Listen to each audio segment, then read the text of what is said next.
Hi, I'm Bex, intuitive tarot reader and creator of Cat and Crow Tarot. My mission is to help people reclaim their sovereignty and return back home to themselves. Through shadow work, tarot, and intuitive guidance, we'll dive deep into seeing what keeps us stuck. We'll identify patterns that we can take actionable steps on so we can move forward with clarity and confidence. Today's reading will be focused on fear of abandonment and healing attachment wounds. If you find yourself overthinking relationships or feeling emotionally attached to others, this reading could be for you. Okay, my loves, let's get into the reading. So as I mentioned, we're going to be focusing on healing attachment and returning to yourself. So the first part of this reading is going to be where this attachment wound began. So we're going to explore the root of the fear and the original emotional pattern. And we're going to use the assistance of tarot to help us. Okay, my loves. Thank you, Spirit. Thank you for these messages and helping the highest good of the collective. Okay, Spirit. Please help me understand and deliver messages for the highest good to this beautiful collective, starting with, where did this attachment wound begin? Let's get to the root. Oop, I got a floozy woozy. Okay. So the Hierophant coming out. That's interesting because the first thing I think of when I see the Hierophant card is this is like a spiritual or religious trauma, even. Religious trauma connected to attachment wounds. So, I think sometimes religion can create fear-based reactions and fear-based trauma. There definitely could be something connected here for this collective with feeling like shame or punishment. I'm going to ask Spirit for a clarifier. Spirit, clarify this religious trauma that's connected to attachment and codependency on others. Thank you, Spirit.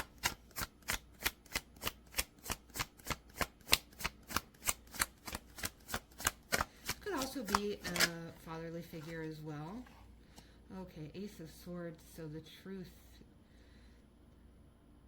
So this is like a truth that you've believed or that you picked up through a religious group, a very religious person, maybe you grew up in a very religious household.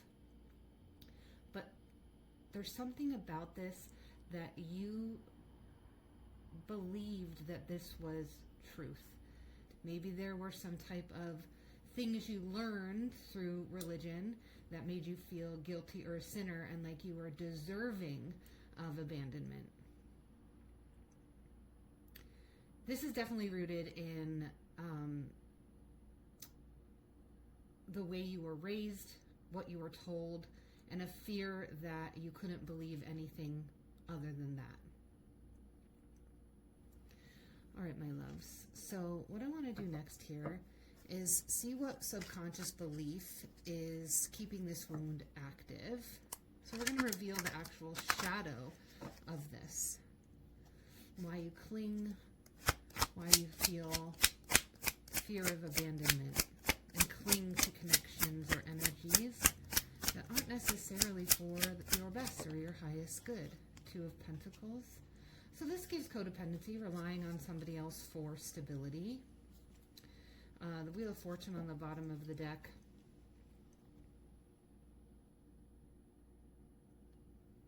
To me, this really does continue to play into the fact that if I do good, I'll get good, but if I do bad, I'll get bad. And you were made to believe that something that wasn't bad was bad, and this created punishment. Your attachment wound could have even started through religion and feeling attached to a religious belief or religious process. Somewhere in the subconscious, though, your brain believes that if you don't act in accordance to a certain way that was sort of instilled in your brain over and over and over again through repetition or religion or an older adult, you believed that things would not go your way or you would be punished. So this could be manifesting in the way you became attached to God, or the way you became attached to religion or religious leaders, or just the process.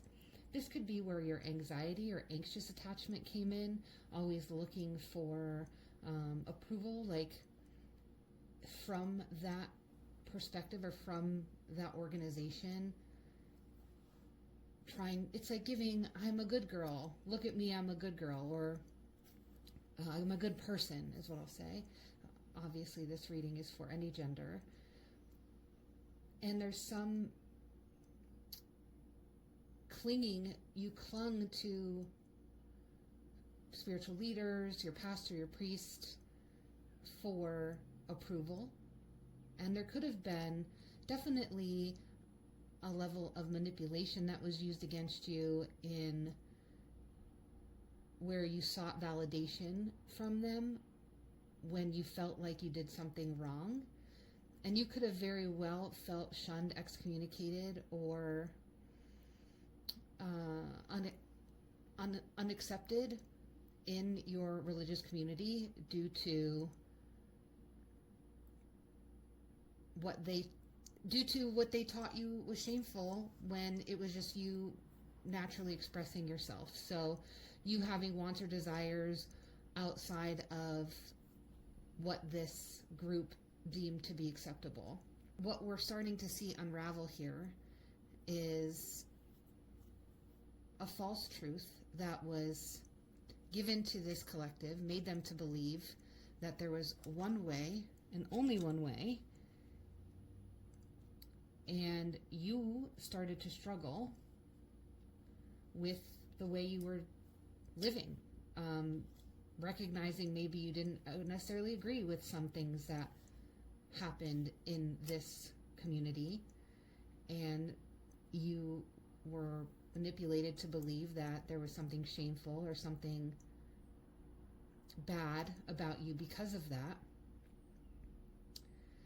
And you clung to the validation of these people, but somehow still found yourself abandoned from them, maybe disregarded, looked down upon, shamed, shunned, what have you. And this created a fear of people leaving you for who you are. So I can see where this is now starting to unfold. So now you have anxious feelings when it comes to expressing your real self and being afraid that people will leave you. So this could also lead you to some level of performing or performance inauthenticity because you're afraid people will leave. But since we've gotten down to the attachment wound and where it began and the subconscious belief that's keeping it active, we're going to look to help to see what action will help you reclaim your sovereignty. So some practical guidance here. All right, let's see. How can this collective start to heal? Thank you so much, Spirit, for these messages. How can this collective start to heal? The World's coming out. The World is the completion of a cycle. 9 of Swords on the bottom of the deck here. This definitely creates a lot of anxiety and discomfort within this collective. The wound is in the mind. The wound is in the mind. The mind is a liar. We have to remember that our mind tells us what it needs to say to feel safe, to feel protected, even if what is actually better for you is comfort, peaceful. Your brain is going to go back to what it knows and what's kept you safe in the past. And what kept you safe when you were experiencing this fear and shame was to get in line, to fall in line, to seek external validation so that you weren't shunned or outcasted. And now there's a fear of being outcasted. And first and foremost is working on understanding that layer. So the world is the completion or the ending of a cycle, but more importantly, the world is like a cosmic understanding. It is a piece of information that you receive where you can never go back to being the same person you once were again. This piece of information creates a new version of you. So Spirit is saying that with this information and you understanding the root and the subconscious belief, now you have a piece of information that is going to help you redirect these thoughts when they come up. Because now that you know the root and where it came from, you can start to disidentify with that being who you are. You can start to work on completing the cycle. And so it starts with you, when you're starting to have these thoughts, these fears, these anxious attachment to people, you want to first stop and address that you're having the anxious thought. When you can tell yourself that you cannot control the thought, because if you can control your thought, you would not think it in the first place, right? You wouldn't think about the fear or the anxiety.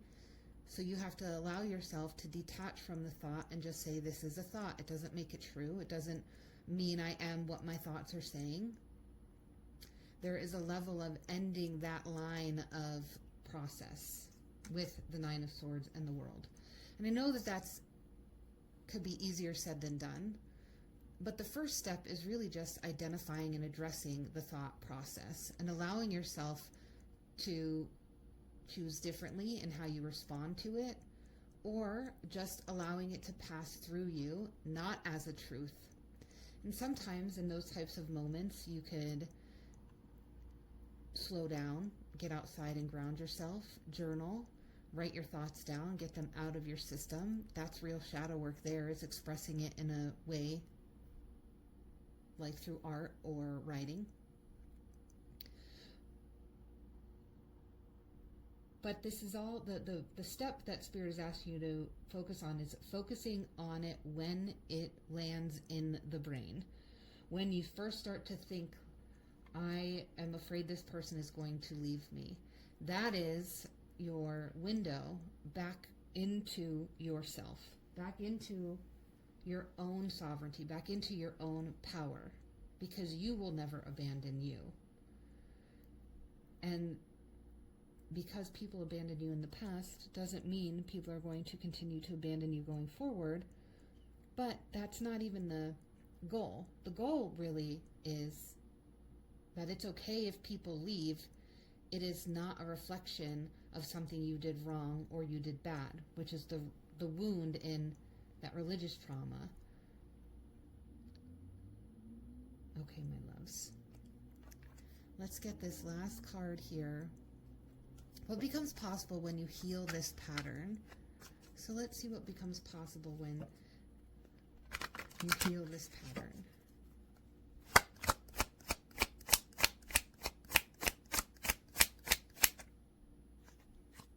feel really called to this card.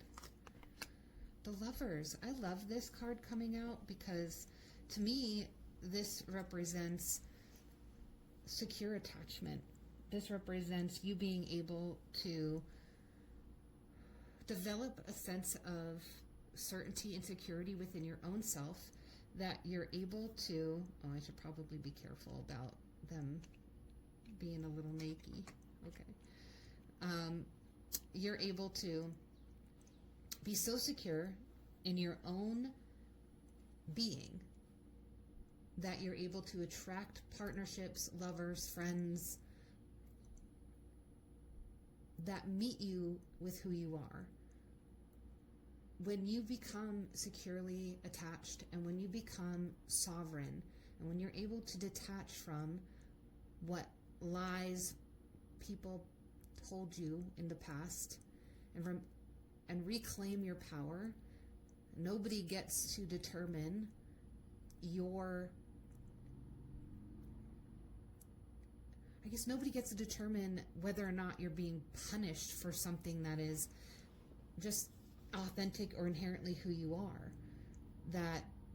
Those are lies that were told to you to keep you small, to keep you stuck, to keep you in fear, to keep you submissive. And as you rise into your power and say, I'm not going to be submissive anymore, I'm going to rise to the occasion, I'm going to meet myself, and I'm going to step back from the fear that people can leave me or will leave me, because I will never leave me. And when you're able to sort of move in this energy, that's when you start to recognize that you're attracting relationships that actually do meet you, that recognize your level of authenticity, recognize your level of secure attachment, and they can mirror that back to you. And when they don't, you don't attach your self-worth to it. You move on simply knowing that the right people will come and you will recognize them as a mirror of who you are and what you're drawing into you. So my loves, I truly appreciate you taking the time here to get this message for your highest good. I certainly hope this helped. Thank you so much for being here. And if this reading resonated, please like, comment, subscribe so we can continue this healing journey together. I offer personalized readings and intuitive guidance through Cat and Crow Tarot, and you can book a reading at catandcrowtarot.com. Remember, your healing is your power and everything you need is already within you. I love you.